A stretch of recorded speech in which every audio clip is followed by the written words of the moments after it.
again, everybody. I'm Paul the Nitro Skyrus, and welcome to this edition of the Nitro Corner.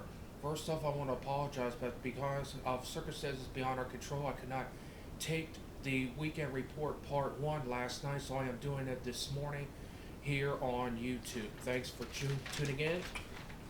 It is Saturday, and we're going to begin with part 1 of the weekend report, the Smackdown report. And then part 2 will be on later today with the Nitro Top 10. So let's get started with Smackdown from last night. The show opened up with the newest draft pick, Randy Orton, coming out to ringside, thanking everyone for his welcome to Smackdown after 4 years. He's glad to be back. He's focused on CM Punk in the Last Man Standing match at Extreme Rules. And on a side note, on Sunday, I have made it, tune into the end of this program. I'll tell you about the change I'll be making tomorrow on the Nitro Corner. Anyway, back to Orton. It seems like he could not get a word in edgewise after about, 90 seconds when Drew McIntyre shows up, getting ready to go to Raw. Wants to make an impression for himself. Well, he gets RKO'd by Randy Orton.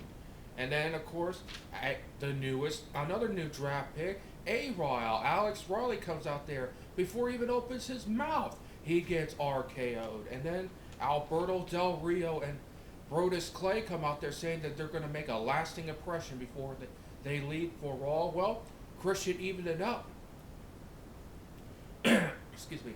And as they were getting ready to face off 2-on-2, Teddy Long comes out there and states that tonight's main event would be a tag team match with Christian and Randy Orton taking on Alberto Del Rio and Brodus Clay. And then we were supposed to have, the next thing was, they were supposed to have a match between Sheamus and Kofi Kingston, but Sheamus jumped Kofi from behind and left him laying in the middle of the ring. The official decision was a no contest. Kofi is going to Raw. He'll have a painful reminder of the day he left SmackDown. Michael Cole comes out there saying he's going to beat that royal imposter Jerry Lawler and that barbecue-eating pig that he calls Suey. Yeah, that's it. Exactly what I'm talking about. Michael Cole, the scumbag. Well, he announces Jack Swagger for his next match. He loses to Sin Cara, the newest member of SmackDown. Very interesting victory for Sin Cara. Very impressive victory for him as well. And of course, saying from Raw, another awesome Kong promo now known as Karma. She is coming soon, and believe me, the women's division will be in severe trouble when she comes. 270 pounds of pure badness.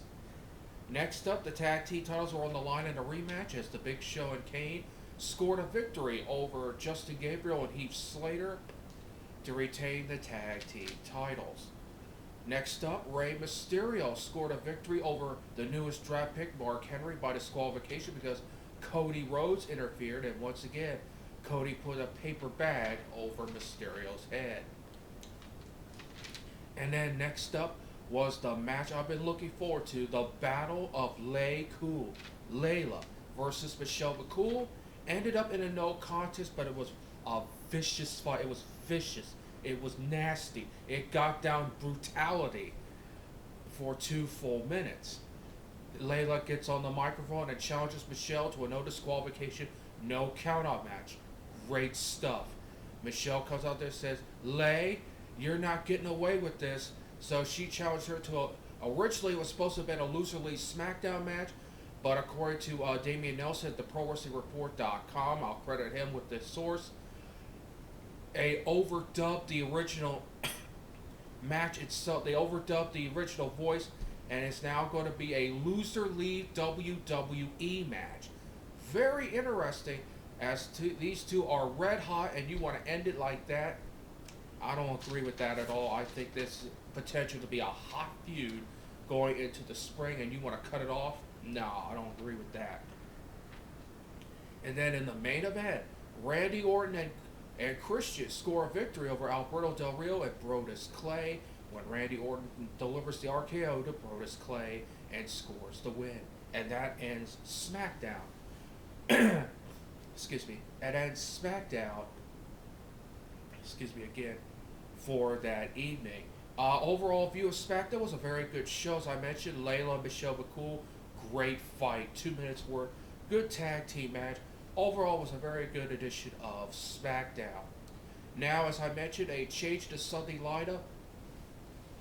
Again, we were supposed to have, of course, the classic match of the week. Well, because of Extreme Rules, I'm going to change it a little bit. This Sunday will be the return once again of the booking sheet, as I will give my predictions for Extreme Rules. The classic match of the week will be back on Monday. This Monday only, a double feature. Excuse me. The classic match of the week and the Nitro opinion Monday here on YouTube. Until next time, excuse me. Until later this evening with the Weekend Report Part 2, where I will do the Nitro Top 10.